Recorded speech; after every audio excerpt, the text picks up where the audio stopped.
نعرہ رسالت یا رسول اللہ، نعرہ رسالت یا رسول اللہ، سب مل کے نعرہ حیدری یا نعرہ حیدری، حسینیت زندہ باد، حسینیت زندہ باد، یزیدیت مرد آباد، یزیدیت مرد آباد، محمد و آل محمد بآواز بلند صلوات۔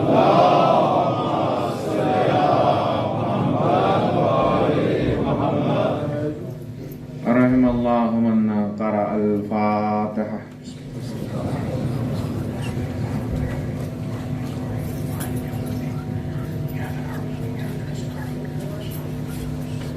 اللهم اغفر المؤمنين والمؤمنات والمسلمين والمسلمات الأحياء منهم والأموات، تابع بيننا وبينهم بالخيرات، إنك سميع مجيب الدعوات، إنك قاضي الحاجات، إنك لا جعلت لكل شيء قدرا. إن الله وملائكته يصلون على النبي يا أيها الذين آمنوا صلوا عليه وسلموا تسليما. اللهم صل على محمد وآل لا حول ولا قوة إلا بالله العلي العظيم. بسم الله الرحمن الرحيم. الحمد لله رب العالمين. الحمد لله الذي يخلق ولم يخلق ويرزق ولا يرزق ويطعم ولا يطعم ويميت الأحياء ويحيي الموتى وهو حي لا يموت بيده الخير وهو على كل شيء قدير. نعم المولى ونعم النصير، حسبنا الله ونعم الوكيل. ثم الصلاة والسلام والتحية والإكرام على سيدنا ونبينا وطبيب نفوسنا أبي القاسم المصطفى محمد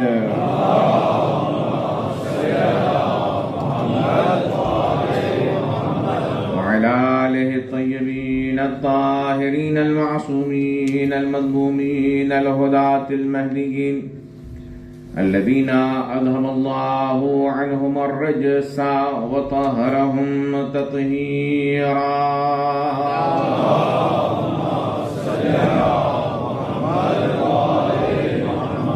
واللعنة الدائمة الباقية على أعدائهم أعداء الله. أما بعد، قال الله تبارك وتعالى: بسم الله الرحمن الرحيم. وجعلنا منهم أئمة يهدون بأمرنا لما صبروا وكانوا بآياتنا يوقنون. ایک صلوات پڑھیں محمد وآل محمد.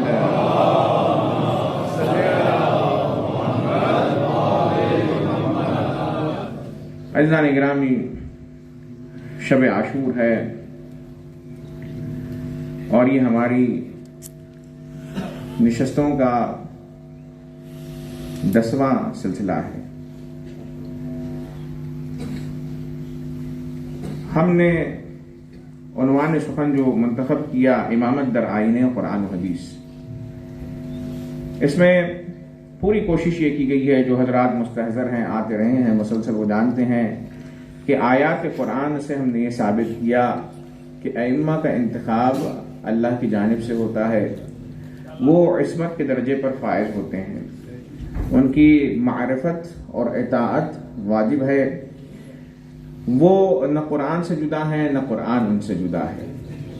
تو لہذا قرآن نے اپنے پاروں میں اہل بیت اطہار کا تذکرہ کیا، کبھی انہیں اہل ذکر سے یاد کیا، کبھی عترت رسول سے یاد کیا، کبھی اہل بیت بلایا، کبھی کہا راسخون فی العلم. یہ وہ ہیں کہ جو علم میں ایسا رسوخ رکھتے ہیں کہ ظاہر و باطن قرآن کو وہ جانتے ہیں، اور انسان جو باتیں غیب سے تعلق رکھتی ہیں، جو عمومی طور پر لوگ نہیں جانتے، اللہ نے انہیں علم الغیب سے بھی نوازا ہے. اور پھر اس کے بعد ہم نے سلسلہ شروع کیا ان آیات کا کہ جو بالخصوص امام زمانہ علیہ السلام سے قرآن مجید میں وارد ہوئی ہیں.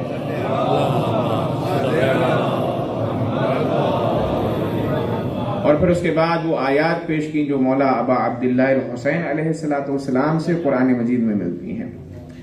عزیزان گرامی، آج بات کو نتیجے تک پہنچانا ہے، اور وہ یہ کہ یہ جو امام کی جو ہم نے صفات بتائی ہیں کہ وہ عالم بغیب ہوتا ہے، وہ عصمت کے درجے پر فائز ہوتا ہے، وہ طہارت کی منزل پر فائز ہوتا ہے، تو امام کی صفات میں سے ایک صفت یہ ہے کہ ہر ہمارا امام ولی بھی ہوتا ہے۔ توجہ کا طالب ہوں۔ تو دو لفظ ہیں یہاں پر، ایک ہے امامت اور دوسرے ہے ولایت۔ امامت کے معنی ظاہر سی بات ہے، میں نے بیان کی، امام وہ ہے کہ جو آپ کا پیشوا ہے، رہبر ہے، جو آپ کو گائیڈ کرتا ہے۔ اب یہ جو امام ہے، اس کی صفت یہ ہے، اس کی خصوصیت یہ ہے کہ یہ صاحب ولایت ہے، یعنی اس کا مطلب یہ ہے کہ ہمارے اوپر وہ تصرف رکھتا ہے، مالک تدبیر بھی ہے۔ اور عزیزان گرامی، یہ وہ ولایت ہے کہ جس کے اعلان کے لیے اللہ تبارک و تعالی نے بہت اہتمام کیا۔ توجہ کا طالب ہوں۔ جیسے قرآن مجید میں کہا کہ ہم امام بناتے ہیں، تو امام کو جو صاحب اختیار اللہ نے قرار دیا تو اسے کہتے ہیں ولایت۔ ولایت کے اعلان کے لیے اللہ تبارک و تعالی نے جو اہتمام کیا ہے وہ غدیر خون کا میدان ہے، جس میں اللہ تبارک و تعالیٰ نے تمام مسلمانوں کو یہ حکم دیا کہ سب کے سب جمع ہو اور حج بیت اللہ، رسول اللہ کا آخری حج انجام دیں۔ عزیزان گرامی، رسول اللہ کے ساتھ لوگوں نے حج انجام دیا۔ اب جو سب کے سب چلنے لگے تو اہتمام یہ ہوا کہ جبرائیل امین آئے، آیت لے کر رسول اللہ کے پاس اور فرمایا یا ایھا الرسول بلغ ما انزل الیک من ربک، اے رسول آپ پر جو ہم نے نازل کیا تھا اسے لوگوں تک پہنچا دیجئے، وَإِن لَمْ تفعل، لیکن اگر آپ نے نہیں پہنچایا فما بلغت رسالتہ، تو اللہ کی رسالت کو آپ نے انجام نہیں دیا۔ واللہ یعصمک من الناس، اللہ آپ کو لوگوں سے محفوظ فرمائے گا۔ ان اللہ لا یہدی القوم الکافرین، اور اللہ کافروں کی ہدایت نہیں کرتا۔ عزیزان گرامی، ترجمہ آپ نے سن لیا۔ تو جیسے ہی یہ آیت نازل ہوئی تو رسول اللہ نے جو آگے بڑھ گئے تھے ان سے کہا پیچھے آ جائیں۔ ظاہر سی بات ہے، رسول کے غدیر خون کے میدان پر جو چار راہ ہے جہاں سے ہر جگہ راستہ جاتا ہے، مدینے کی طرف جاتا ہے، یمن کی طرف جاتا ہے، مصر کی طرف جاتا ہے، سب کو رسول اللہ نے وہاں پر روکا جو رسول اللہ کے قافلے میں تھے۔ جو آگے بڑھ گئے ان سے کہا پیچھے آ جاؤ، اور جو پیچھے رہ گئے رسول اللہ نے ان کا انتظار کیا۔ اور پھر اس کے بعد عزیزان گرامی ولایت علی کا اعلان ہوا۔ تو عزیزو، مطلب کیا ہے؟ آگے جو بڑھ گئے تھے رسول اللہ نے آگے بڑھ جانے دیتے، اور پیچھے جو رہ گئے تھے ان کا انتظار نہ کرتے۔ رسول نے آگے بڑھنے والوں کو پیچھے کیوں بلایا؟ پیچھے رہ جانے والوں کا انتظار کیوں کیا؟ کیونکہ رسول اللہ عملی طور پر یہ بتلانا چاہتے تھے اگر امت اسلام کسی چیز پر متحد ہو سکتی ہے تو وہ صرف اور صرف ولایت علی ابن ابی طالب ہے۔ ایک صلوات پڑھیں بر محمد و آل محمد۔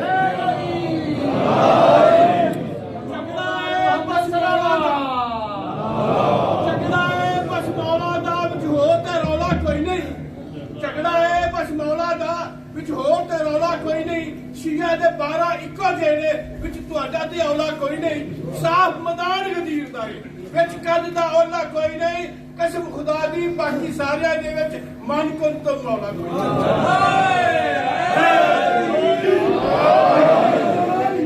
نہیں۔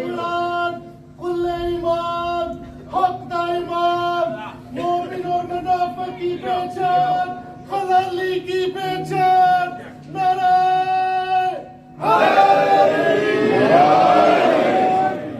اب جب رسول اللہ نے سب کو روکا تو ظاہر سی بات ہے رسول اللہ نے اونٹوں کو کجاموں کا منبر بنایا، اور بنانے کے بعد خود اوپر تشریف لے کر گئے، اور پھر اس کے بعد لوگوں سے پوچھا الست اولی بکم منکم بانفسکم، کیا میں تم پر اولویت نہیں رکھتا، برتری نہیں رکھتا؟ اور پھر اس کے بعد رسول اللہ نے تاریخ جانتی ہے کہ علی ابن ابی طالب کو ہاتھوں پر بلند کیا، یہاں تک کہ بغل کی سفیدی نمودار ہو گئی، اور اس کے بعد رسول اللہ نے فرمایا من کنت مولاه فهذا علی مولا، میں جس کا مولا ہوں اس کے علی ابن ابی طالب مولا ہے۔ تو عزیزان گرامی، اقرار لیا کہ میں تم سے بڑھتر، تو رسول اللہ یہ بتلانا چاہ رہے ہیں کہ جس معنی میں جس کا میں مولا ہوں اسی معنی میں علی ابن ابی طالب اس کے مولا ہے۔ تو ظاہر ہے علی ابن ابی طالب رسول اللہ کس کس کے مولا ہے؟ پیغمبروں کے مولا ہیں، ملائکہ کے مولا ہیں، جنات کے مولا ہیں۔ ظاہر سی بات ہے حیوانات پر رسول اللہ کو ولایت حاصل ہے، تو جو ولایت رسول اللہ کو حاصل ہے وہی ولایت علی ابن ابی طالب کو حاصل ہے۔ یہی وجہ ہے کہ رسول ہم اعتقاد رکھتے ہیں کہ رسول اللہ کی ولایت تصرف حیوانات پر بھی ہے۔ اسی لیے ظالموں نے بعد از رسول اللہ یہ چاہا کہ ائمہ طاہرین کو درندوں میں ڈال دیں، لیکن درندہ صفت انسان نے جب امام کو درندے، وحشی درندے کے سامنے جانا تو ایک مرتبہ درندہ آیا اور میرے مولا کے پیر کے پاس آ کر بیٹھ گیا اور اپنی بے زبانی میں یہ کہہ رہا ہے جانور تو میں ہوں لیکن مجھے حقیقی معرفت ہے امام وقت کی۔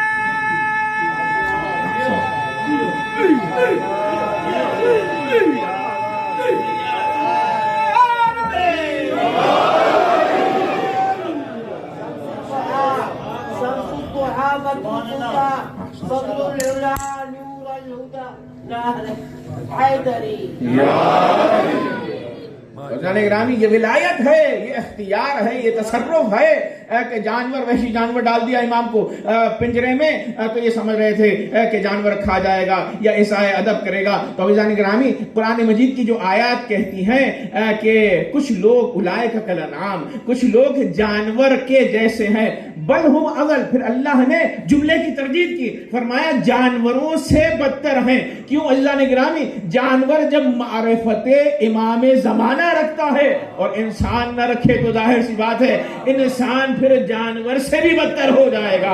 ایک صلوات پڑھیں بر محمد و آل محمد۔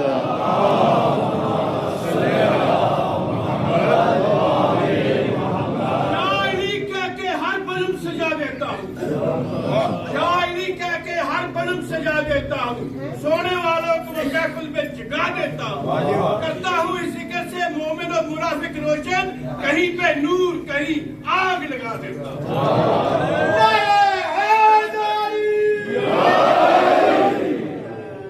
تو جان گرامی رسول اللہ نے ولایت کا یعنی حق تصرف کا علی ابن ابی طالب کے اعلان کیا۔ اب رسول اللہ سے سوال یہ پیدا ہوتا ہے یا رسول اللہ 1,20,000 کا مجمع تھا غدیر میں، اللہ کے رسول نے یہ اعلان مکے میں کیوں نہیں کیا؟ مناسک حج میں 1,24,000 لوگ آئے تھے، روایات یہ کہتی ہیں، تو کچھ لوگ اور زیادہ بڑھ جاتے، تو رسول اللہ نے وہاں کیوں نہیں کیا، غدیر میں کیوں کیا؟ تو جان گرامی جواب واضح ہے، علی کی ولایت کو حاصل کرنے کے لیے ظرف کا پاک ہونا ضروری ہے، اور حج وہ مناسک ہے کہ جس سے انسان کا ظرف پاک ہو جاتا ہے، گناہوں سے طہارت حاصل ہوتی ہے۔ جب گناہوں سے طہارت مومنین کو حاصل ہو گئی، پھر اس کے بعد رسول اللہ نے غدیر میں کہا من کنت مولاہ فہذا علی مولا۔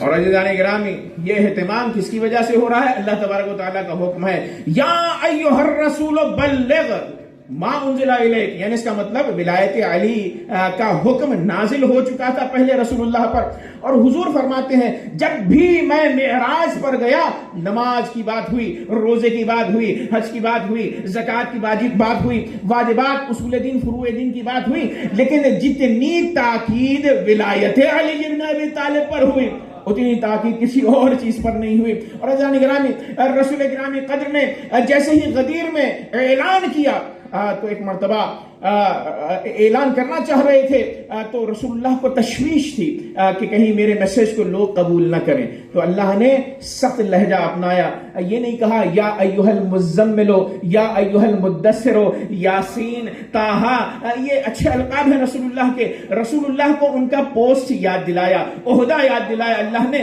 کہا یا ایھا الرسول بلغ ما انزل الیک، پہنچا دیجئے جو نازل ہو چکا۔ پھر اس کے بعد یہاں بلغ میں بھی وارن کرنا ہے، رسول اللہ کو متوجہ کرنا ہے، تاکید کرنا ہے، اور پھر اس کے بعد جملہ واضح طور پر فرمایا وَإِن لَّمْ تَفْعَلْ فَمَا بَلَّغْتَ رِسَالَتَهُ، اگر آپ نے اعلان ولایت علی نہیں کیا تو آپ نے رسالت کا کوئی کام انجام نہیں دیا۔ توجہ کا طالب علم گرامی، یعنی اس کا مطلب فما بلغت رسالتہ، اگر علی کی ولایت کا اعلان نہ ہو یعنی اس کا مطلب رسالت کا کوئی کام انجام نہیں دیا۔ یعنی کیا مطلب ہوا؟ ہر واجب قبول اگر ہے تو وہ ولایت علی بن ابی طالب کے ساتھ ہے۔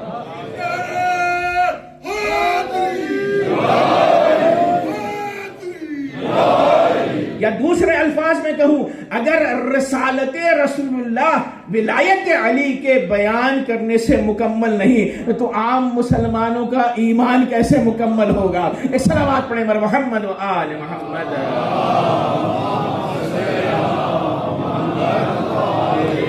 اصل اول سے وراثت کسی اللہ نے دی، اصل اول سے وراثت کسی اللہ نے دی، وہی اسرار لدنی کے حرم کھولے گا۔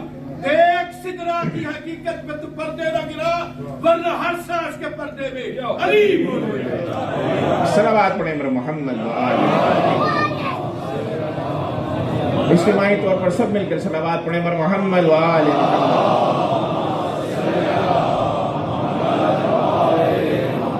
وَإِن لَّمْ تَفْعَلْ فَمَا بَلَّغْتَ رِسَالَتَهُ، اور پھر اس کے بعد جیسے ہی رسول اللہ نے یہ اعلان کیا اللہ کے حکم کے بعد، تو رسول اللہ نے ایسے ہی مسلمانوں کو نہیں چھوڑ دیا۔ الغدیر میں بہت ساری روایات ملتی ہیں کہ رسول اللہ نے دو چیزیں کی۔ ایک تو یہ کہ اصحاب سے کہا ایک خیمہ بنایا جو کہ رسول اللہ کے خیمے کے مقابلے میں تھا، اور تمام اصحاب سے یہ کہا جاؤ علی بن ابی طالب کے پاس اور علی کو سلام کرو، السلام علیکہ یا امیر المومنین کہہ کر، السلام علیکہ یا امیر المؤمنین۔ اور یہی وجہ ہے کہ علی ابن ابی طالب سے ہی یہ لفظ مخصوص ہے امیر المؤمنین۔ اور یہ کب لقب دیا گیا علی ابن ابی طالب کو؟ جب اللہ تعالیٰ نے پوچھا الستو بربکم، کیا میں عالم ذر میں یعنی آدم کے پیدا ہونے سے پہلے انسان کی ارواح سے یہ پوچھا گیا الستو بربکم ومحمد نبیکم وعلی امیرکم، کیا میں تمہارا پروردگار نہیں؟ کیا رسول تمہارے محمد تمہارے رسول نہیں؟ کیا علی تمہارے امیر نہیں؟ تو لہٰذا عزیزان گرامی روایات میں تاکید آئی ہے مولا کو یہ لقب امیر المؤمنین اللہ تبارک و تعالیٰ کی جانب سے عالم نور میں دیا گیا ہے۔ تو رسول اللہ نے ایک مرتبہ تمام اصحاب سے کہا کہ سب کے سب جمع ہو جائیں اور علی ابن ابی طالب کو یہ سلام کریں السلام علیکہ یا امیر المؤمنین، اور پھر اس کے بعد کہا بایعوا علیٰ امیر المؤمنین، جملہ پڑھنا ہوں تاریخ کا، کہا کہ علی کی بیعت کرو امیر المؤمنین کے نام سے، والحسن والحسین۔ اور توجہ کا طالب ہوں، غدیر کے میدان میں رسول اللہ نے صرف علی کی بیعت نہیں لی بلکہ حسن اور حسین کی بھی بیعت کی۔ فرمایا بایعوا علیًا امیر المؤمنین والحسن والحسین کلمۃ طیبۃ باقیہ، یہ وہ کلمہ ہے کہ جو طیب و طاہر ہے اور باقی رہنے والا ہے، ان سب کی بیعت کرتے جاؤ۔ ایک صلوات پڑھیں بر محمد و آل محمد۔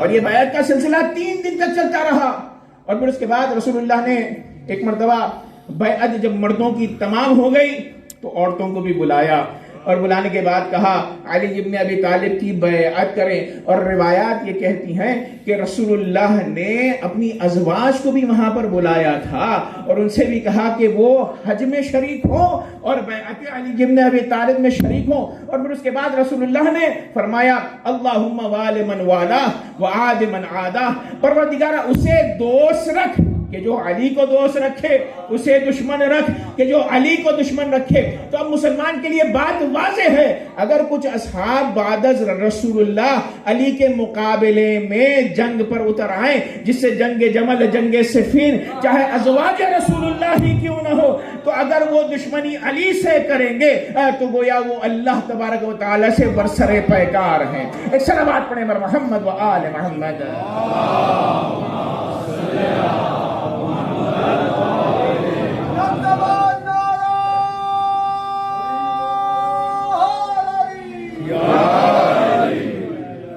ایک صلوات پڑھیں بر محمد محمد وآل محمد.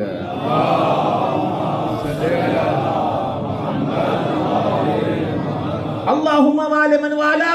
اب وہ لوگ کہ جو کہتے ہیں کہ مولا کے معنی دوست کے ہیں، ابھی میں عرض کروں گا کہ دوست کے نہیں ہیں.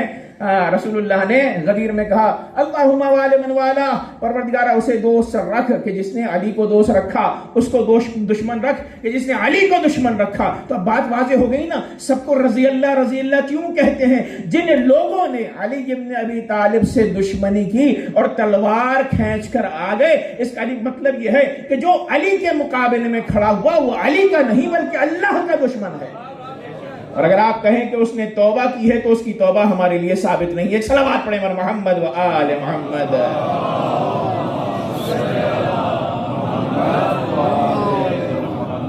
اور پھر اس کے بعد رسول اللہ نے فرمایا، یہ جملہ سنتے جائیے گا، فَلْيُبَلِّغْ الشَّاهِدُ الْغَائِبَ، یعنی جس نے میری اس بات کو سنا ہے وہ غائب یعنی جو یہاں پر نہیں ہے اس تک پہنچائے. تو اب اگر کوئی یہ کہے کہ غدیر کی بات کیوں کرتے ہیں تو ایک طرف بلغ آئے قرآن کی طرف اشارہ کریں اور کہیں کہ رسول اللہ نے خود فرمایا ہے وَلْيُبَلِّغْ الشَّاهِدَ الْغَائِبَ. صلوات پڑھیں بر محمد و آل محمد.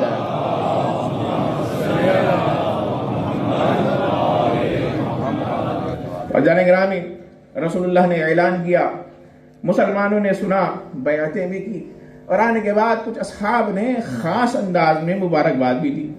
بخن مبارک ہو یا علی، اصبحت مولایا، آپ میرے مولا بن گئے، وہ مولا کل مؤمن و مؤمنہ، اور ہر مومن اور مومنہ کے مولا بن گئے. اب ظاہر ہے پھر بعد میں مسلمانوں نے اختلاف کیا کہ مولا کے کیا معنی تھے، لیکن جنہوں نے بخن فرمایا وہ یہ جانتے ہیں کہ یہاں پر مولا کے معنی سرپرست کے ہیں، مالک تدبیر کے ہیں، وہ کہ جو حق تصرف رکھتا ہے علی ابن ابی طالب پر اس کے ہیں. ایک صلوات پڑھیں محمد و آل محمد.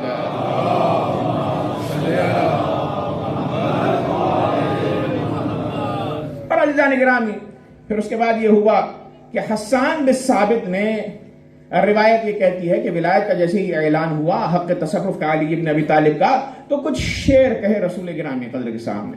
تو رسول اللہ نے جیسے ہی شعر سنے تو کہا جب تک تم علی کی تائید میں شعر کہتے رہو گے روح القدس کی تمہیں حمایت حاصل ہوتی رہے گی. یعنی اس کا مطلب یہ ہے کہ علی کے بارے میں مدح علی میں کوئی اگر شعر کہتا ہے تو اسے کم نہ لیجئے گا، چونکہ وہ روح القدس کی تائید میں ہوتا ہے.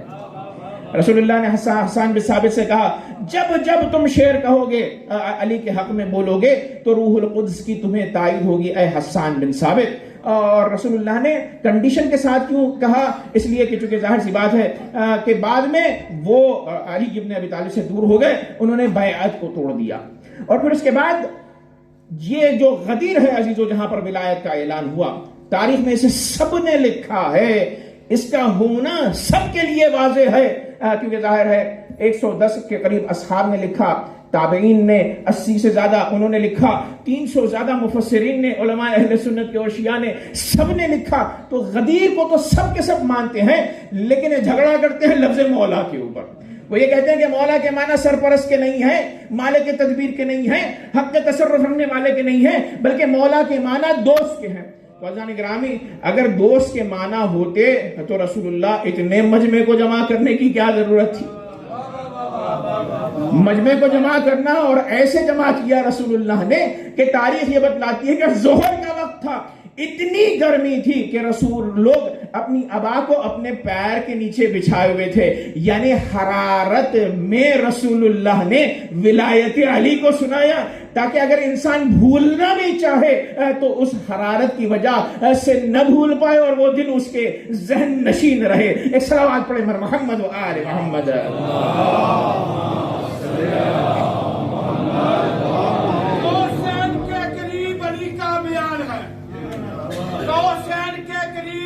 کا بیان ہے، کرسی کے ارد گرد علی کا نشان ہے. حیدر تیرے مقام کو وہ کیا سمجھ سکے جس کی نسل کی آخری حد شیخ آسمان ہے.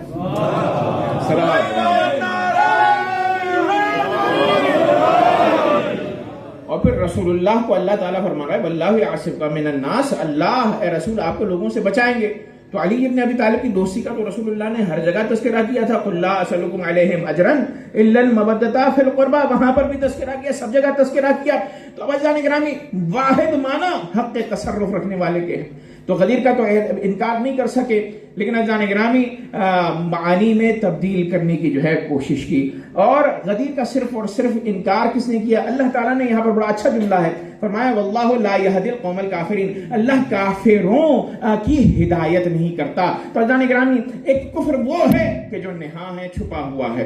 تو اگر علی ابن ابی طالب کی ولایت کا کوئی شخص انکار کرتا ہے دل سے، تو اس کا مطلب اس کے اندر دلی کفر پایا جاتا ہے، کفر خفی پایا جاتا ہے، جیسے شرک خفی بھی روایتوں میں آیا ہے. لیکن اگر علی کے ولایت کا اعلان بغض اور عداوت اور دشمنی کے ساتھ ہو تو پھر تمام فقہا نے کہا کہ وہ اسلام کے دائرے سے کفر کے دائرے میں چلا جاتا ہے. کیونکہ علی ابن ابی طالب کے بارے میں رسول اللہ نے صراحتاً فرمایا ہے بغض کا کفر و نفاق. اے علی ابن ابی طالب آپ کا بغض کفر ہے اور نفاق ہے. تو بعد از رسول اللہ واقع غدیر کسی نے بغض کا اظہار اس طرح سے نہیں کیا، لیکن معانی میں ترمیم کرنے کی کوشش کی. ایک شخص آیا تھا کہ جس کا نام تھا حارث بن نعمان فہری، اور آنے کے بعد اس نے رسول اللہ سے یہ کہا یا رسول اللہ، آپ نے کہا ایک خدا ہے اس کی عبادت کرو، ہم نے قبول کیا. آپ نے کہا آپ رسول اللہ ہیں، ہم نے قبول کیا. آپ نے نمازیں پڑھوائی، ہم نے نمازیں پڑھی.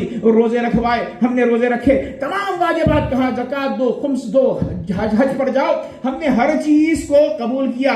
کیا یہ جو ولایت کا اعلان ہے یہ آپ کی طرف سے ہے یا اللہ کی طرف سے ہے؟ عزیزان گرامی جب یہ سوال ہوا تو حضور نے فرمایا کہ یہ اعلان تمام اعلانات کی طرح اللہ کی جانب سے ہے. تو عزیزان گرامی جیسے ہی اس نے سنا تو ایک مرتبہ کہا اگر یہ اللہ کی جانب سے ہے تو بغض علی میں ظاہر سی بات ہے وہ گرفتار تھا. اس نے کہا پروردگار آسمان سے عذاب نازل فرما. تو قرآن کی آیت ہے سأل سائل بعذاب واقع، کہ سائل نے سوال کیا عذاب کے لیے. تو اللہ تعالیٰ نے فوراً ہی راوی یہ کہتا ہے کہ ایک جانور کو، ایک پرندے کو بھیجا کہ جو پتھر اپنی چونچ میں لے کر آیا اور اس نے اس کے اوپر پتھر گرایا جو سر سے داخل ہوا اور وہ شخص ہلاک ہو گیا. تو عزیزان گرامی یہ مثال کہاں ملتی ہے؟ یہ مثال ابرہے کے واقعے میں ہمیں نظر آتی ہے کہ خانہ کعبہ کو گرانے کے لیے جب چلا تو ایک مرتبہ وہاں پر اللہ تعالیٰ نے جو عذاب نازل کیا وہ پرندوں کا عذاب تھا. میں اللہ سے پوچھوں گا پروردگارا کہ علی کے لیے کوئی اور عذاب منتخب کر لیتا، علی کے دشمن کے لیے یہی عذاب کیوں منتخب کیا جو ابرہہ والوں کے لیے تھا، اس کے لشکر کے لیے تھا؟ تو اللہ فرمائے گا جو عذاب میرے منکر کا ہے وہی عذاب مولود کعبہ کے منکر علی ابن ابی طالب کا ہے. جو پتھر وہاں گرائے تھے وہ پتھر ہم یہاں بھی گرائیں گے. ایک صلوات پڑھیں بر محمد و آل محمد.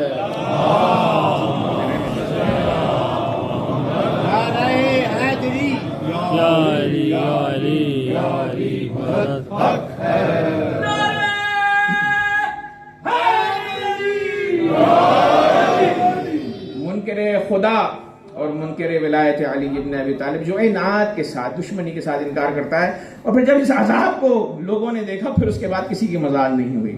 منافق منافق رہا اور مومن مومن رہا. ایک صلوات پڑھیں بر محمد و آل محمد.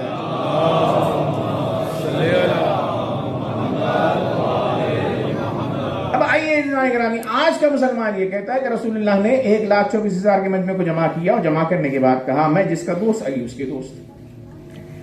تو یہ بات ظاہر سی بات ہے عقل سے دور ہے. نہیں، وہ کہتے ہیں کہ ولی کے معنی قرآن مجید کی روشنی میں بہت سارے ہیں. ولی کے معنی کیا ہے؟ وہ کہتے ہیں دوست، اور دوسرے معنی ہے کیا؟ ناصر اور مددگار. ولی یعنی ناصر اور مددگار، مدد کرنے والا. تو ہم یہ کہتے ہیں کہ اگر آپ ولی کے دو معنی یہی سمجھتے ہیں کہ دوست، تو آئیے علی ابن ابی طالب سے دوستی کیجیے.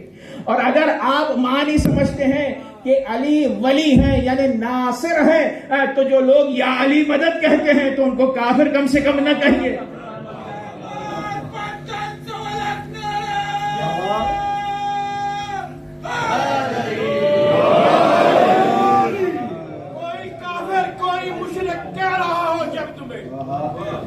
کوئی کافر کوئی مشرک کہہ رہا ہو جب تمہیں، کیا بتاؤں لطف کتنا اس طرح جینے میں ہے. لوگ تو نفسوں کے حیدر سن کے دشمن ہو گئے، وہ علی کس کو سناؤں جو میرے سینے میں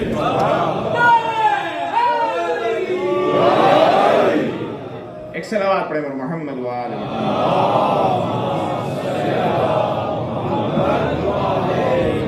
تو لغت میں معانی ظاہر سی بات ہے ولی کے دوست کے بھی ہیں، ناصر کے بھی ہیں۔ تو جان گرامی تو اگر علی کو صرف اور صرف دوست مان لیتے اور ناصر مان لیتے تو جنگ جمل، جنگ صفین اور جنگ نہروان ظاہر سی بات ہے وجود میں نہیں آتی۔ لیکن جان گرامی ہم یہ کہتے ہیں کہ جب لغت میں ولی کے معنی سرپرست کے بھی ہیں، مولا کے بھی ہیں، تو آپ کو کس نے حق دیا کہ آپ بعض معنی کا انتخاب کریں اور بعض کو چھوڑ دیں؟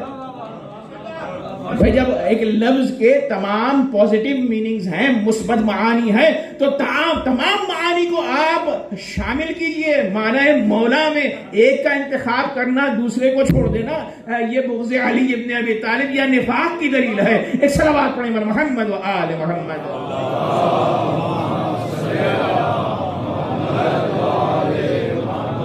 بھائی ہم عام لوگوں سے تو یہ نہیں کہتے کہ وہ ضدیت رکھتے ہیں، اہل سنت میں بھی اہل بیت اطہار، اہل بیت سے محبت کرنے والے ہیں، لیکن جب ان کے علماء یہ کہیں کہ بھائی نہیں یہ معانی اسی میں استعمال ہوں گے، کیا دلیل ہے آپ کے پاس کہ یہاں پر ولی کے معنی صرف اور صرف دوست اور ناصر کے ہیں، سرپرست کے نہیں ہیں؟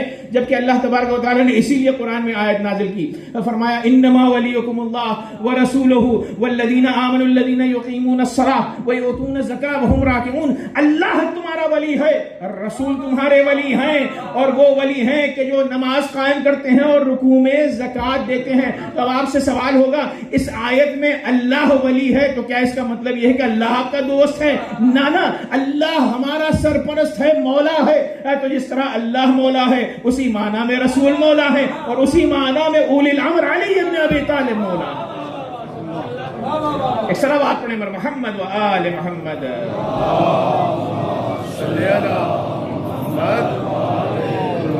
شمس العارفین سراج السالکین مصباح المقربین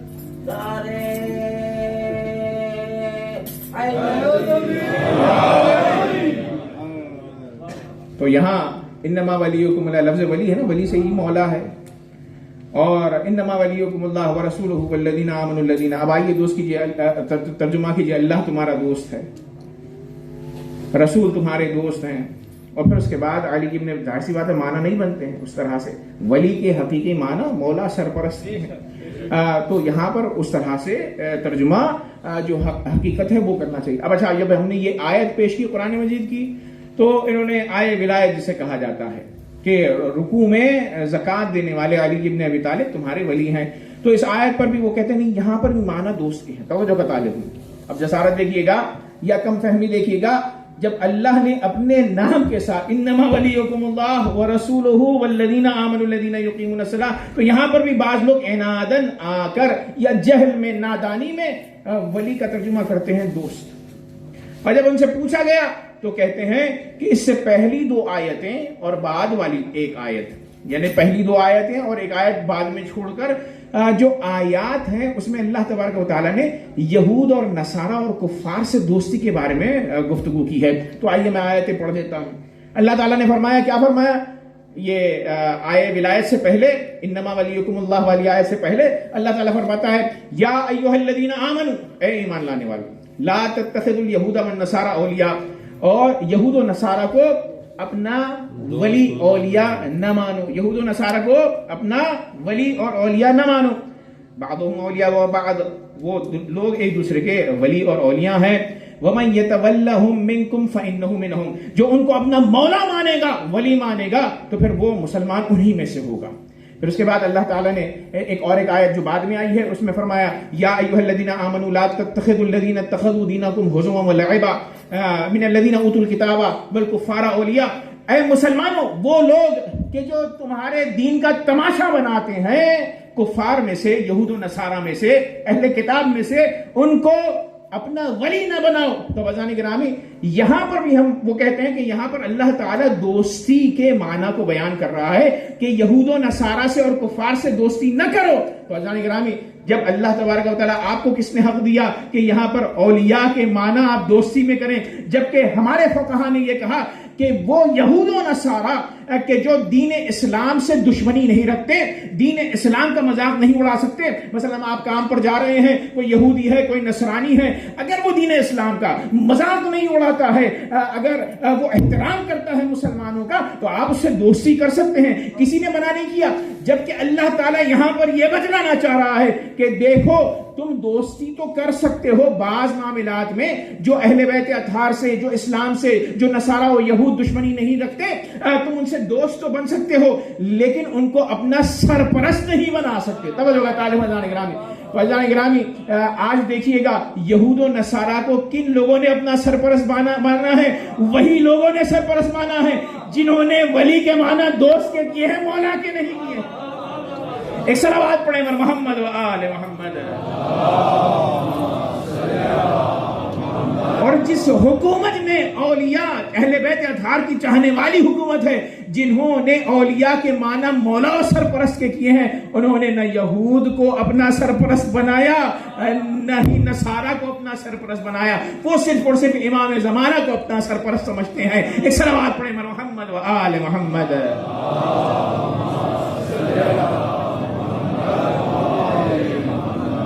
اور عزیزان گرامی، آج جو مسلمان ذلت میں ہے، ٹھوکروں میں ہے یہود و نصارہ کی، اس کی وجہ یہی ہے کہ آپ نے دوست کا ترجمہ کیا. آپ ان کو اگر اولیاء اپنے نہ مانتے، خود مختاری کا اعلان کرتے، اسلام کو اس طرح سے مستقل طور پر ریپرزینٹ کرتے کہ جیسے اہل بیت اطہار نے اپنے اصحاب کو تعلیم دی تھی، تو ظاہر سی بات ہے مسائل نہیں ہوتے آج مسلمانوں کے ساتھ. ظاہر ہے اسی کمزوری کو لے کر جو دشمن ہیں، دشمنان اسلام، وہ مسلمانوں کو ایک دوسرے سے لڑاتے ہیں. اور ظاہر سی بات ہے جب تک کہ مولا کو، علی ابن ابی طالب کو سرپرست نہیں سمجھا جائے گا، امت مسلمہ اس طرح سے متحد نہیں ہو سکتی جس طرح سے متحد ہونے کا حق ہے. صلوات پڑھیں محمد و آل محمد.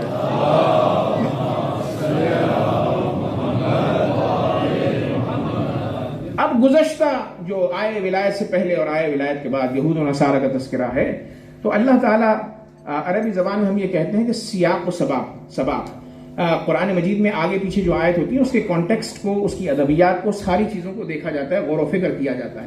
اب آپ دیکھیے اللہ تعالیٰ نے کیا الفاظ کیے ہیں، استعمال کیے ہیں؟ اولیاء کا لفظ استعمال کیا ہے پہلے اور بعد والی آیات میں آیا ولایت سے. لیکن آئے ولایت میں اللہ نے اولیاء نہیں کہا، انما ولیکم اللہ. لفظ مفرد ہے، یعنی سیاق و سباق بتلا رہا ہے. اور سیاق و سباق کو ہمیں سمجھنا چاہیے، چونکہ جب تک کہ ہم سیاق و سباق کو، کانٹیکسٹ کو نہیں سمجھیں گے، اصل معنی نہیں سمجھ میں آتے. مثلا مثال کے طور پر عربی زبان میں ہم بھی کہتے ہیں کہ کوئی شجاع شخص آیا، تو اگر یہاں محفل میں کوئی مجلس میں کوئی شجاع شخص آ جائے تو ہم کہیں گے شیر آیا ہے. تو اس سے کیا مطلب ہوتا ہے؟ کانٹیکسٹ میں بات یہ سمجھ میں آتی ہے کہ جو شخص آیا ہے وہ شجاع ہے، یہی مطلب ہے نا. لیکن اگر میں کسی صحرا میں چلا جاؤں اور اپنے دوست سے کہوں کہ بھئی شیر آ رہا ہے، تو وہاں پر مجھے شجاع شخص مراد نہیں ہوتا. وہاں پر بھاگنا ہے، وہاں پر انتظار نہیں کرنا ہے، اپنا تحفظ کرنا ہے. تو عزیزان گرامی، غدیر کا کانٹیکسٹ بتلاتا ہے کہ 1,20,000 اصحاب کو جب رسول اللہ نے جمع کیا اور کہا کہ میں جس کا مولا، علی اس کے مولا ہے، تو وہاں پر جو موزون معنی ہے وہ صرف اور صرف حق کے تصرف رکھنے والے کے اور سرپرست کے ہو سکتے ہیں. ایک صلوات پڑھیں محمد و آل محمد.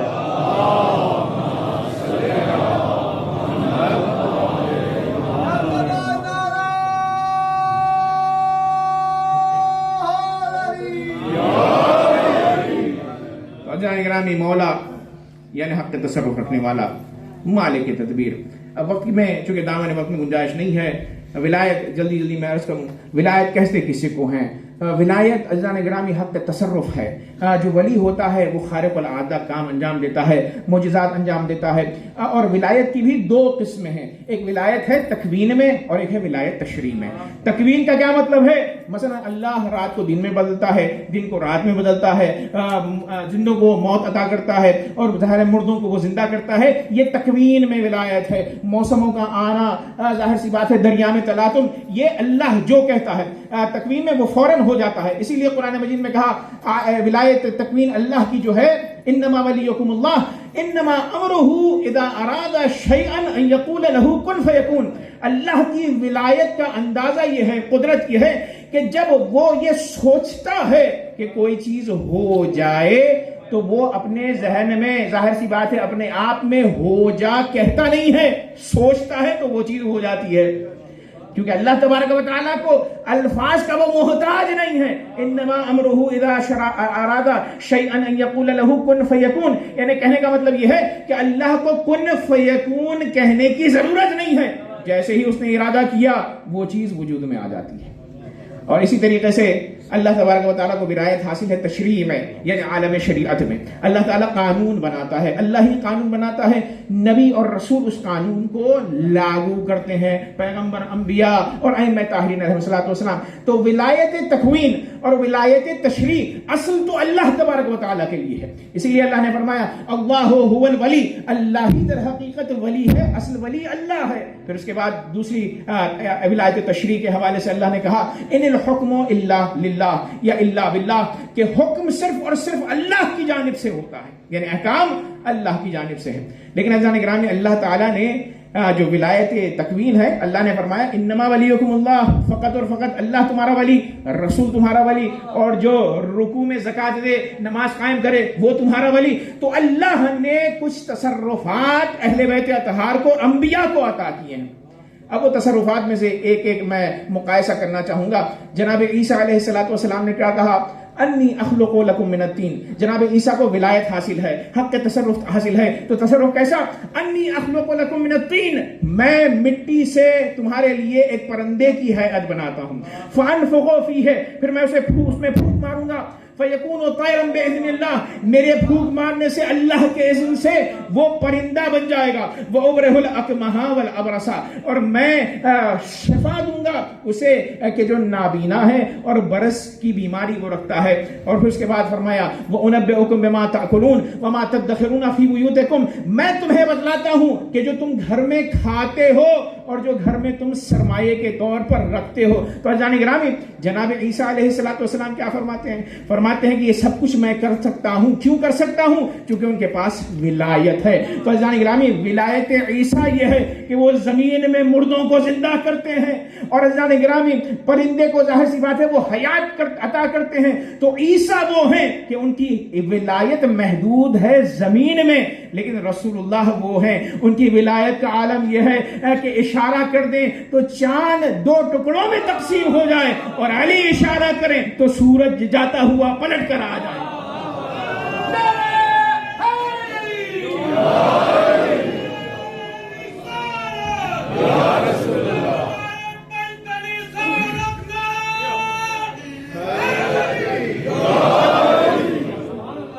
اب عزیزان گرامی جناب عیسیٰ نے کہا انی اخلق، میں خلق کرتا ہوں. تو اب بعض لوگ جب غیر خدا کو خالق کہنے لگتے ہیں تو الجھ جاتے ہیں. وہ کہتے ہیں کہ بھئی غیر خدا کو آپ نے خالق کہا تو آپ کافر ہو گئے. تو عزیزان گرامی ہم غیر خدا کو جب خالق کسی جگہ کہتے ہیں تو اس لیے کہتے ہیں کہ اللہ نے انہیں ولایت عطا کی ہے. تو جناب عیسیٰ علیہ السلام کہہ رہے ہیں انی اخلق، تو وہ ظاہر قرآن اگر کفر ہوتا یہ کہنا تو اللہ تعالیٰ اس بات کا ذکر نہ کرتا. ایک صلوات پڑھیں محمد و آل محمد.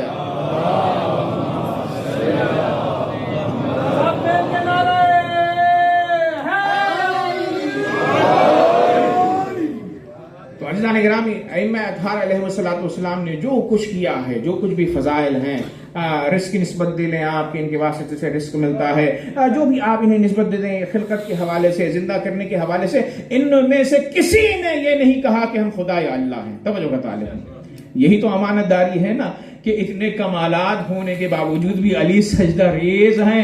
اور ظاہر ہے یہ کمالات اگر کسی اور کو ملتے تو ضرور وہ یہ کہتا، رسول اللہ کے جو اطراف تھے تو وہ ضرور شاید یہ کہتا کہ انا ربکم الاعلی. فضان گرامی علی بن ابی طالب کی یہ امانت داری ہے کہ تمام فضائل ہونے کے باوجود اللہ کی بارگاہ میں سجدہ ریز ہیں. ایک صلوات پڑھیں محمد و آل محمد.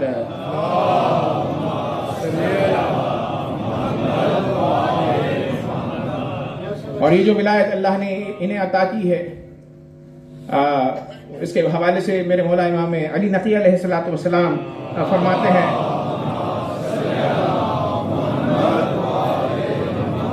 وَذَلَّ كُلُّ شَيْءٍ لَهُمْ، کہ ہر شے مطیع اور اطاعت گزار ہے امام کے سامنے. مطیع اور اطاعت گزار ہے. کیوں؟ اس لیے کہ انہیں حق تصرف حاصل ہے.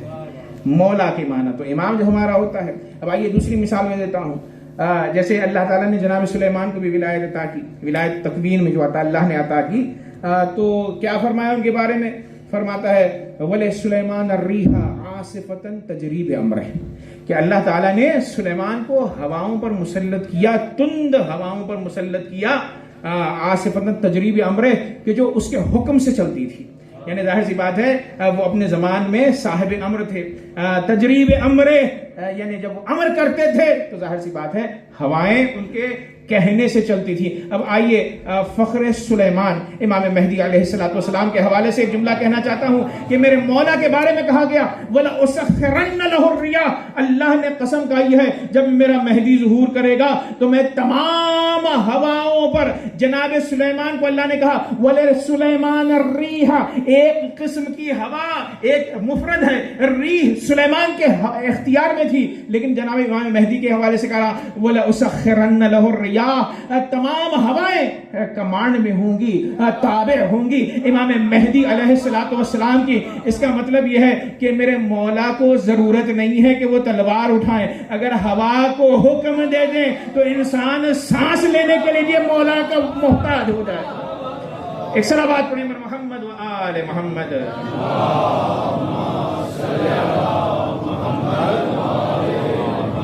گزارش کی گئی ہے آگے تشریف لائیں چونکہ مومنین شامل ہو رہے ہیں. ایک صلوات پڑھیں محمد و آل محمد. آگے تشریف لائیں.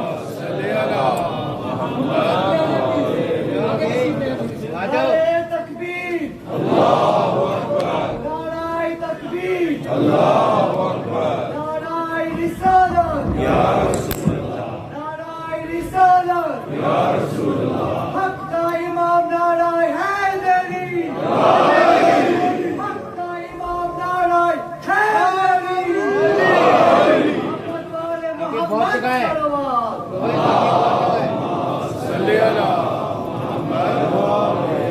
ذرا تیزی سے آگے آ جائیں جو آگے آنا چاہ رہے ہیں. صلوات علی محمد و آل محمد.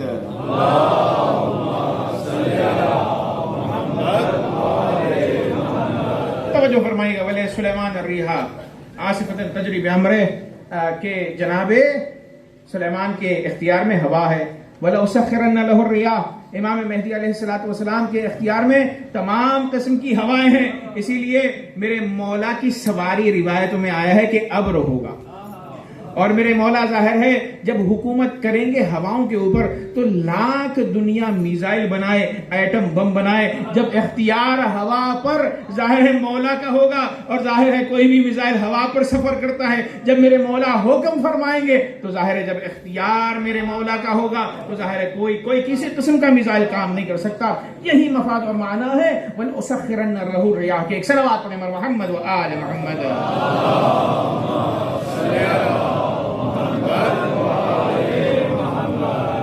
اور جناب موسیٰ کو بھی اللہ نے ولایت تکوین میں عطا کی. فرمایا کہ اے موسیٰ فَاضْرِبْ بِعَصَاكَ الْبَحْرَ کہ دریا کے اوپر اپنا عصا مارو.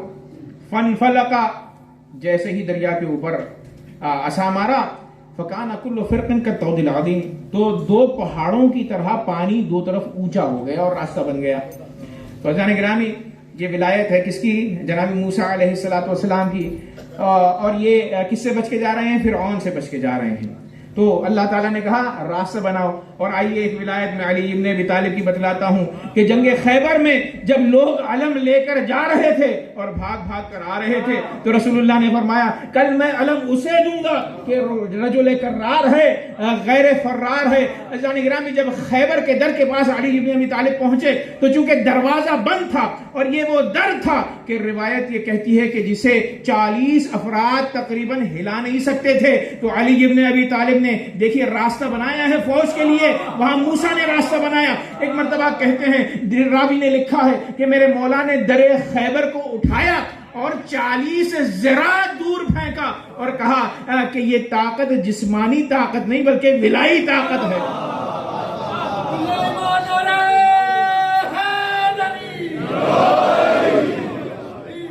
میرے مولا نے فرمایا خدا کی قسم یہ انسان جسم کا کام نہیں ہے، اسے میں نے قوت پروردگار یعنی وہی ولایت جو اللہ تعالیٰ نے عطا کی ہے، قدرت الہی، قدرت اللہ کا جو مظہر ہے علی ابن ابی طالب، تو اس قدرت سے میں نے اس دروازے کو اٹھا کر پھینکا۔ تو یہ تصرف علی ابن ابی طالب کا۔ اور آئیے تصرف جناب ابراہیم علیہ السلام کے حوالے سے کہ اللہ تعالیٰ نے پوچھا کہ اللہ تعالیٰ سے انہوں نے پوچھا کہ رب ارینی کیف تحیی الموتیٰ، کہ پروردگار تو بتلا کہ مردوں کو تو کیسے زندہ کرتا ہے۔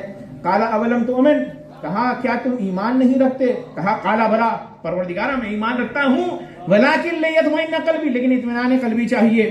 تو اللہ نے کہا فخذ اربعۃ من الطیر فصرهن الیک، 4 پرندے مختلف لو اور انہیں اپنے آپ سے مانوس کرو، ثم اجعل علی کل جبل منهن جزءا ثم ادعهن یاتینک سعیا، اور پھر انہیں ذبح کرو، ان کے گوشت کو ملاؤ، اور ملانے کے بعد 4 مختلف پہاڑوں پر رکھ دو اور ان کا نام لے کر پکارو، وہ آ جائیں گے۔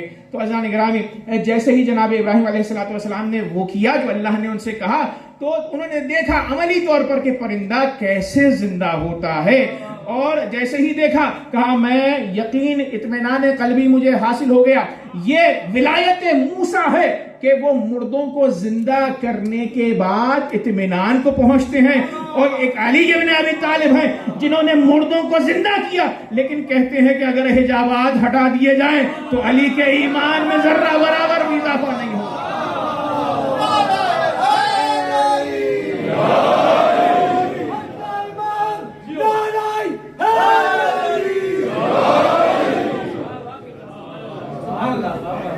یہ ولایت علی ابن ابی طالب ہے۔ جناب یوسف نے اپنے بھائیوں سے کہا اذهبوا بقمیصی ھذا، کہ میری قمیص کو لے کر جاؤ، اس قمیص کو فالقوہ علی وجہ ابیات بصیرا، اور اس کو ڈال دو میرے بابا کے چہرے کے اوپر، بصارت آ جائے گی جناب یعقوب کی۔ اور ظاہر ہے میں نے عرض کیا تھا گزشتہ مجالس میں کہ یہ پیراہن ابراہیم ہے کہ جو ورثے میں جناب یوسف تک پہنچا تھا۔ اور عزیزان گرامی، یہ اس طرح سے ولایت تھی۔ جناب یوسف علیہ السلام کہا اذهبوا بقمیصی ھذا، قمیص کا کمال یہ ہے کہ اس نے بینائی عطا کر دی۔ آئیے علی ابن ابی طالب کے لباس کا کمال دیکھیں کہ روایت یہ کہتی ہے کہ ایک چاہنے والا میرا مولا کا اس کو لایا گیا مولا کے پاس، کہا مولا اس نے چوری کی ہے۔ تو مولا نے اس سے پوچھا ایک مرتبہ، اس نے کہا ہاں مولا چوری کی ہے۔ کہا دوسری مرتبہ اقرار، ہاں کہا مولا چوری کی ہے۔ پھر سے اقرار لیا، تیسری مرتبہ اقرار کیا، تو کہا اب حد تم پر جاری ہوگی، چاہنے والے ہی کیوں نہ ہو، لیکن چونکہ اقرار کیا ہے، چاہتے تو اقرار نہ کرتے، تمہاری مرضی تھی۔ لیکن عزیزان گرامی، میرے مولا روایت یہ کہتی ہے کہ جیسے ہی اس کے ہاتھ کو کاٹا مولا نے، اس نے چپ چاپ انگلیاں اٹھائیں، اور اٹھانے کے بعد گلیوں میں جانے لگا اور علی ابن ابی طالب کا قصیدہ پڑھ رہا ہے، قطع یمینی امام التقیٰ، کہ میرے ہاتھ کو امام المتقین علی ابن ابی طالب نے کاٹا ہے۔ تو عزیزان گرامی، مدح اہل بیت در حقیقت یہ ہوتی ہے کہ اگر امام سزا بھی دیں تو زبان پر مولا مولا جاری ہو، علی کی محبت جاری ہو۔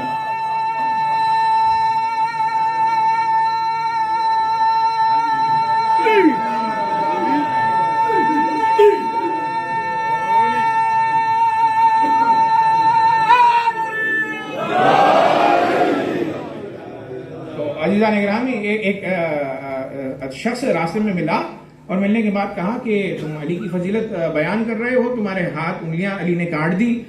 تو کہا کیوں کر نہ کروں، کیونکہ علی ابن ابی طالب نے یہاں سزا دے کر جہنم کی سزا سے بچا لیا۔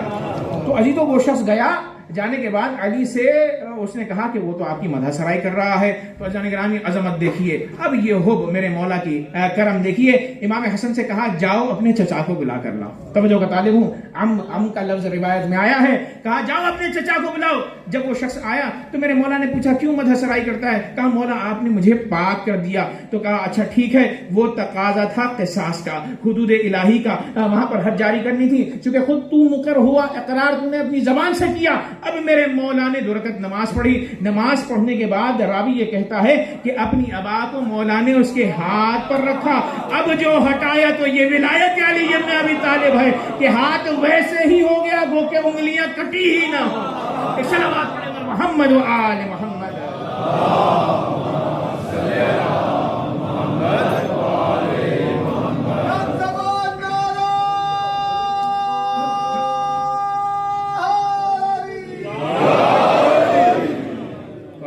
گرامی ہم جو ائمہ کو مانتے ہیں نا وہ ایسے امام ہیں، ائمہ ہیں کہ جو صاحبان ولایت ہیں۔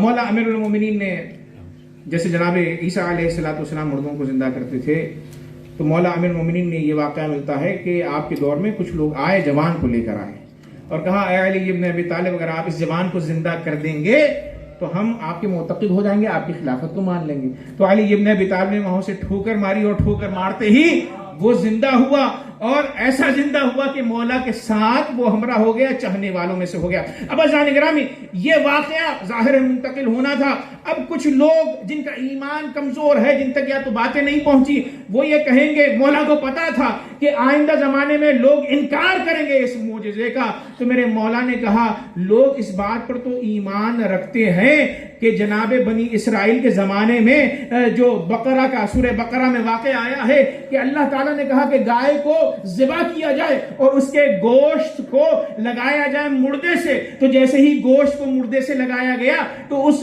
گائے کے گوشت کی وجہ سے حکم پروردگار سے مردہ زندہ کھڑا ہو گیا، اور اس نے بتلایا کہ اس کا قاتل کون ہے۔ تو میرے مولا فرماتے ہیں جو ضعیف الایمان ہے ان کے لیے کہہ رہا ہوں، جب بنی اسرائیل کی ایک گائے کے گوشت میں اتنی قدرت ہو سکتی ہے کہ وہ اس سے مردے کو زندہ کر سکتے ہیں، تو گوشت علی ابن ابی طالب جو کہ لحم رسول اللہ ہے اس میں کیوں کر یہ قدرت نہ ہو۔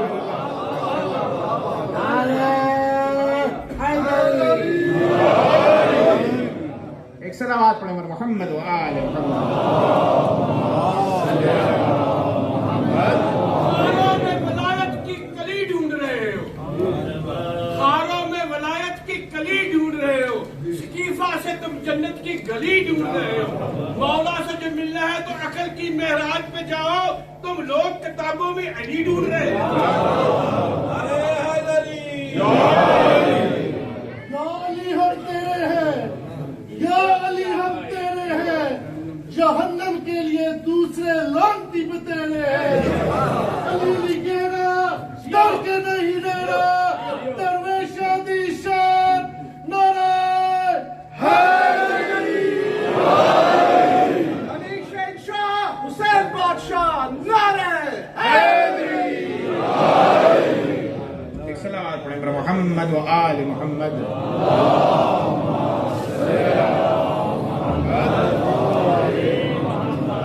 عزیزان گرامی یہی تصرف ہے کہ روایات یہ کہتی ہیں، میں مصائب کی طرف آ رہا ہوں کہ ملائکہ آئے، جنات آئے حسین کے پاس اور آنے کے بعد روز عاشور کہا کہ مولا حکم دیں تو ہم انہیں سب کو ہلاک کر دیں، تو کہا مجھے ضرورت ہی نہیں ہے کہ میں تمہیں حکم دوں، اگر میں خود زمین کو حکم دوں تو ان سب کو وہ نگل جائے اور تمہاری کیا ضرورت ہے، لیکن مرضی رب یہ ہے کہ رسول اللہ کا دین قیامت تک کے لیے باقی رہ جائے۔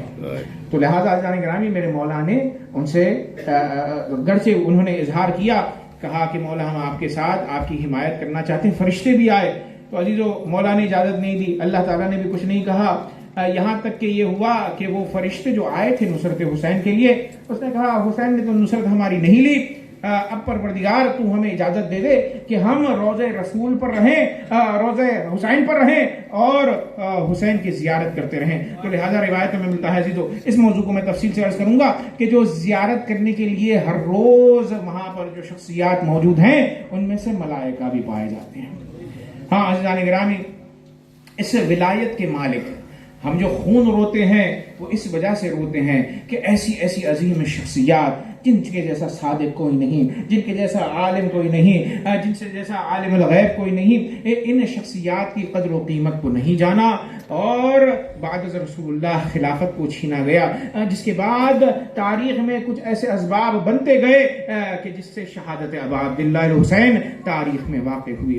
ہاں عزیزان گرامی، آج شب عاشور ہے، یہ غم کی گھڑیاں ہم سے دور ہوتی جا رہی ہیں، آپ نے پرسہ دیا ہے آج تک کہ جناب فاطمہ الزہرا کو بس 1-2 دن رہ گئے ہیں، کھل کر گریہ کیجیے گا ابا عبداللہ الحسین علیہ السلام پر، چونکہ یہ وہ رات ہے کہ جس رات میں اہل بیت حرم گریہ کر رہے تھے۔ عزیزان گرامی، راوی یہ لکھتا ہے کہ جب 9 محرم الحرام آئی تو عمر سعد نے لشکر بھیجا. جب لشکر خیمے سے قریب ہوا تو ایک مرتبہ مولا حسین نے عباس سے کہا جاؤ یہ کیا چاہتے ہیں. تو لشکر سے جب گفتگو ہوئی تو خلاصۃ الامر یہ کہ انہوں نے کہا ہم جنگ کرنا چاہتے ہیں یا آپ یزید کی بیعت کر لیں. کہا یہ رات گزر جائے چونکہ میں رات میں عبادت کرنا چاہتا ہوں. کہ اللہ تبارک و تعالی فإنی احب الصلاۃ وتلاوۃ کتابہ وکثرۃ الدعاء والاستغفار. چونکہ اللہ خوب جانتا ہے کہ مجھے قرآن مجید پڑھنا بہت پسند ہے, نماز پڑھنا بہت پسند ہے, کثرت دعا بہت زیادہ دعا پڑھنا مجھے پسند ہے. تو عزیزان گرامی جیسے ہی عمر سعد نے یہ سنا تو کہا کہ ہم کل تک کے جنگ کو ملتوی کرتے ہیں. اور جیسے ہی رات شروع ہوئی عزیزو تو روایت نے لکھا کہ اس طرح سے اہل بیت حرم عبادت میں گزار رہے تھے کہ راوی کہتا ہے کہ چھتے سے جیسے مکھیوں کی آواز آتی ہے ویسے دور سے آواز آ رہی تھی عبادتوں کی, ذکر پروردگار کی. چونکہ لوگ جانتے تھے کہ یہ آخری رات ہے. شاید یہی وجہ ہے کہ شب عاشور کہا گیا کہ عبادتوں میں کچھ اعمال بیان کیے گئے ہیں. کہا کہ عبادتوں میں وقت گزارو تاکہ میرے مولا امام حسین علیہ السلام کی تأسی ہو جائے. ہاں عزیزان گرامی ایک مرتبہ جب رات گزرتی گئی تو میرے مولا نے جائزہ لینا شروع کیا. جناب عباس ساتھ تھے تو عباس سے کہا اے بھائی عباس کہیں رات کی تاریکی میں دشمن پیچھے سے حملہ نہ کرے تو خیموں کے پیچھے خندق کھودو اور اس کے اندر آگ جلا دو. آگ کو جلا دیا گیا تاکہ تحفظ ہو جائے بیویوں کا. اب عزیزان گرامی میرے مولا جائزہ لے رہے ہیں اور تمام اصحاب سے انہوں نے کہا کہ یہاں پر رک جاؤ, کوئی میرے پیچھے نہ آئے تاکہ میں مقتل میں جا کر کچھ چیزیں میں دیکھنا چاہ رہا ہوں. لیکن عزیزو مولا کا ایک صحابی نافع امام کے ساتھ ہو گیا. ایک مرتبہ جب امام آگے بڑھے تو متوجہ ہوئے کہ کوئی شخص پیچھے آ رہا ہے. مڑ کر دیکھا تو دیکھا نافع آ رہے ہیں. کہا نافع میں نے تم سے نہیں کہا تھا کہ میرا پیچھا نہ کرنا. کہا مولا دشمن زیادہ ہے, آپ کی حفاظت کا مقصد تھا, آپ کے تحفظ چاہتا تھا اسی لیے ساتھ آ گیا. عزیزو یہی رات تھی کہ میرے مولا نے کہا چلو نافع میں تمہیں بتلاتا ہوں کل یہ وہ مقام ہے کہ جہاں علی اکبر کے سینے پر برچی لگے گی. یہ وہ مقام ہے جہاں قاسم شہید ہو کر پامالے سمے اسپا ہوگا. عزیزان گرامی مقتل گاہ بتاتے جا رہے ہیں کہ کون کون کہاں شہید ہوگا. ایک مقام پر میرے مولا پہنچے. پہنچنے کے بعد کہا اے نافع یہ وہ جگہ ہے جہاں پر میں شہید ہوں گا. تو نافع نے جواب نہیں دیا. ایک مرتبہ مولا نے پھر سے نافع کو پکارا. کہا اے نافع تمہیں وقت کا امام بلا رہا ہے, جواب کیوں نہیں دیتے. تو کہا مولا جب سے میں اس نشیب گاہ میں آیا ہوں یہاں پر ایک بیوی کے رونے کی آواز آ رہی ہے.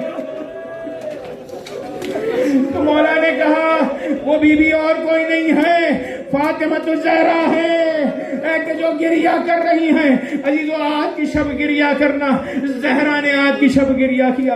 عزیزو تمام بیویاں اپنے بچوں کو وصیت کر رہی ہیں, جان رہی ہیں کہ شہادتیں واقع ہونے والی ہیں. لیلا اکبر کو دل بھر کے دیکھ رہی ہیں, رباب علی الاصغر کو دیکھ رہی ہیں. لیکن مجھے نہیں پتا کہ رباب کو پتا تھا کہ نہیں پتا تھا کہ علی الاصغر کل شہید ہوں گے. لیکن عزیزو یہ وہ عظیم شہادت ہے کہ جسے میں پڑھنے لگا ہوں. یہ وہ شہادت اصغر ہے کہ جس کی شہادت پر حسین نے ہمیں یاد کیا ہے. حسین نے کربلا میں کچھ مواقع پر یاد کیا.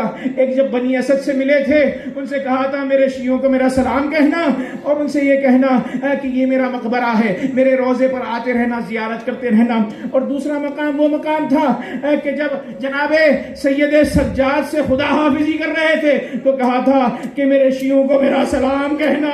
تیسرا موقع وہ ہے جو شہادت علی اصغر سے ہے کہ میرے مولا نے کہا لیتکم فی یوم عاشوراء جمیعا تنظرونی شیعتی مہما شربتم معاذ بن فذکرونی. اے شیعو جب جب ٹھنڈا پانی پینا تو میری پیاس کو یاد کرنا. اے کاش کربلا کے میدان میں تم ہوتے.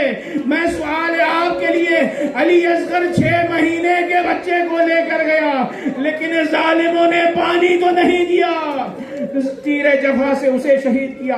اجرکم اللہ. جب آخری وقت آیا, جب سب کے سب شہید ہو چکے تو ایک مرتبہ میرے مولا نے ایک آواز دی مقتل میں جانے کے بعد کہ جو وہ یہ تھی کہ فرمایا ہل من ناصر ینصرنا، ہے کوئی مدد کرنے والا کہ جو میری مدد کرے، ہل من یغیث یغیثنا، ہل من ذاب یذب عن حرم رسول اللہ، کوئی ہے کہ جو بیویوں کا دفاع کرے، حرم اہل بیت کا دفاع کرے؟ میں کہتا ہوں مولا کاش ہم وہاں پر ہوتے تو لبیک آپ کو کہتے۔ عزیزان گرامی، جیسے ہی اس جملے کو امام نے کہا تو خیمے میں کوہرام برپا ہوا، بیویاں مظلومیت حسین پر ہونے لگی تو فوراً مولا نے گھوڑے کو دوڑایا، خیمے میں آئے اور آنے کے بعد زینب سے کہا گریہ کیوں ہو رہا ہے؟ تو کہا مولا آپ کی آواز استغاثہ سن کر اصغر نے اپنے آپ کو جھولے سے گرا دیا۔ تو عزیزوں مولا کو یاد آیا ایک شہادت باقی ہے، کہا اصغر کو میرے حوالے کرو، اصغر کو اپنے ساتھ لیا۔ اب جو عزیزوں مولا چلے ہیں، گرمی کی تپش اتنی ہے کہ اصغر کو لے جائیں تو کیسے لے جائیں کہ اب آ کے سائے میں اصغر کو چھپایا۔ عزیزوں اصغر وہ ہے جس کی ماں کا دودھ خشک ہو چکا ہے، ماں 3 دن سے بھوک اور پیاس کے عالم میں ہے۔ عزیزوں صاحبان اولاد، ہم سب کی اولاد ہے۔ حسین کی مظلومیت دیکھیے کہ 6 مہینے کے بچے کو اپنے ہاتھوں پر لیا۔ اب جو لشکر کی طرف چلے تو لشکر نے یہ سوچا کہ حسین آ رہے ہیں تو قرآن لے کر آ رہے ہیں، شاید بیعت کرنا چاہتے ہوں۔ اب عزیزان گرامی، جیسے ہی مولا قریب ہوئے، ایک مرتبہ اب آ کے دامن کو ہٹایا، علی اصغر کو اٹھایا۔ دیکھنے والوں نے دیکھا کہ ناطق قرآن کا ایک پارا وہ حسین کے ہاتھ میں ہے۔ ایک جملہ کہا حسین نے، یا قوم، توجہ سے سنیے گا، یا قوم، اے قوم جفاکار، ان لم ترحمونی فرحموا ھذا الطفل، اگر تمہیں مجھ پر رحم نہیں کرنا تو حسین کو کوئی گلہ نہیں، میرے بچے پر رحم کرو۔ اما ترونہ کیف یتلظی عطشا، کیا نہیں دیکھتے کہ یہ پیاس سے کیسے تڑپ رہا ہے؟ عزیزان گرامی، لفظ تلذی مولا نے استعمال کیا۔ تلذی کسے کہتے ہیں؟ ایک مثال سے سمجھیے گا، جب مچھلی کو پانی سے نکالا جاتا ہے تو مچھلی تڑپتی ہے، اچھل اچھل کر تڑپتی ہے، پھر اس کے بعد عزیزوں مچھلی جب جان تنی کے عالم میں ہوتی ہے تو اپنی جگہ پر متحرک ہوتی ہے، حرکت کرتی ہے، پھر اس کے بعد آخری جو موت سے قریب ہونے لگتی ہے مچھلی تو اس کا عالم یہ ہوتا ہے کہ وہ صرف اور صرف منہ کو کھولتی ہے اور منہ بند کرتی ہے۔ علی اصغر میں طاقت نہیں تھی کہ وہ پہلو بدلتے، منہ کھلتا تھا، بند ہوتا تھا۔ شاید بے زبانی میں علی اصغر الاتش الاتش کہہ رہے ہو۔ عزیزان گرامی، کسی نے پانی نہیں دیا۔ شقاوت اور ظلم دیکھیے کربلا کے میدان میں کہ جانور پانی پی رہے ہیں، اصغر کو پانی نہیں دیا۔ میرے مولا نے کہا اگر تم یہ سمجھتے ہو کہ اصغر کے بہانے میں پانی پی لوں گا، لو میں جلتی ریتی پر لٹا رہا ہوں، آؤ کوئی صاحب اولاد ہے پانی پلا دے۔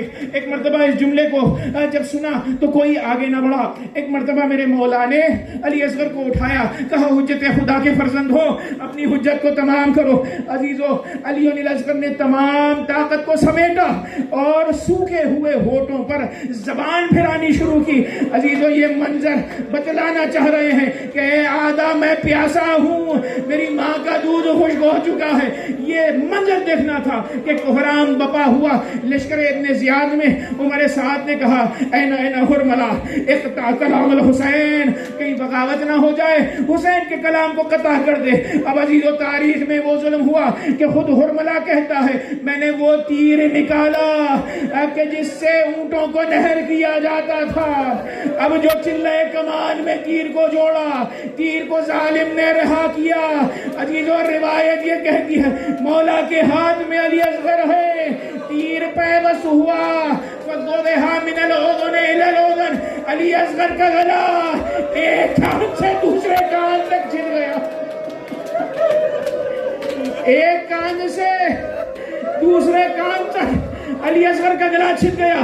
عزیزو خون بہ رہا ہے، حسین نے ہاتھ میں اٹھایا، آسمان کی طرف پھینکا، خون واپس نہ آیا۔ دوسری روایت یہ کہتی ہے اپنے چہرے پر مل لیا، اب خیمے کی طرف جائیں تو کیسے جائیں، رباب کو ماں کو کیا جواب دیں۔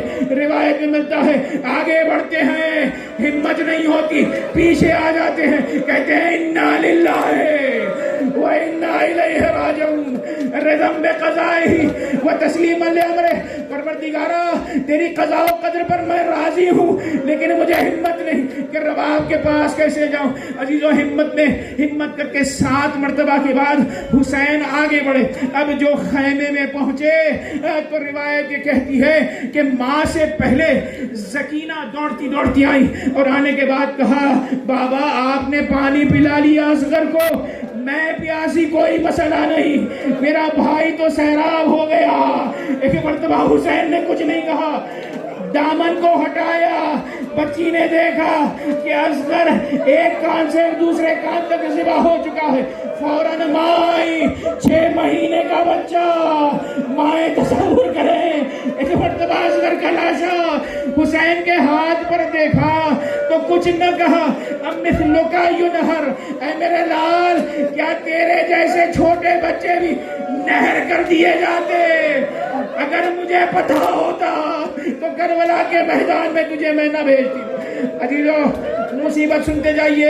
ایک مرتبہ میرے مولا آئے, مولا کو پتا تھا کہ سر تن سے جدا کیے جائیں گے. ایک مرتبہ خیمے کی پشت پر آئے, کسی جنازے کو مولا نے اس طرح سے نہیں دفنایا. جنازے علی الاصغر کو خاک کے اندر رکھا, کفن ظاہر اسی لباس میں رکھا علی الاصغر کو. اور عزیزو جیسے ہی دفنا چکے, آخری کلمات ہیں عزیزو, دفنانے کے بعد طریقہ کار ہوتا ہے کہ قبر پر پانی ڈالا جاتا ہے. تو حسین پانی لائے تو کہاں سے لائے مجھے پتا نہیں. دل تو یہ کہتا ہے کہ حسین نے گریا کر کے اصغر کی قبر کو اپنی آنکھوں سے تر کیا ہوگا. عزیزان گرامی, یہ وہ صدمہ تھا جناب رباب علیہ السلام کے لیے کہ روایت یہ کہتی ہے کہ جب کربلا سے وہ گئی تو کبھی بھی سائے میں نہیں جاتی تھی. بیوی سے بیویاں کہتی اے رباب سائے میں چلے, کہتی تھی کیسے سائے میں چلی جاؤں, ہائے میرا علی اصغر جلتی ہوئی ریت میں دفن ہوا. عزیزو ایک مرتبہ میرے مولا سید سجاد نے کہا مادر گرامی آپ سے میں کہتا ہوں سائے میں چلی آئے. عزیزو علی اصغر کا ایسا صدمہ تھا. اب جو رباب اٹھی دھوپ سے کہ سائے میں چلی آئے 1 سال سے پہلے, تو یہ بات اتنی ناگوارا ہوئی کہ سائے میں پہنچنے سے پہلے جناب رباب علی الاصغر سے ملحق ہو گئے. ماتم حسین یا حسین.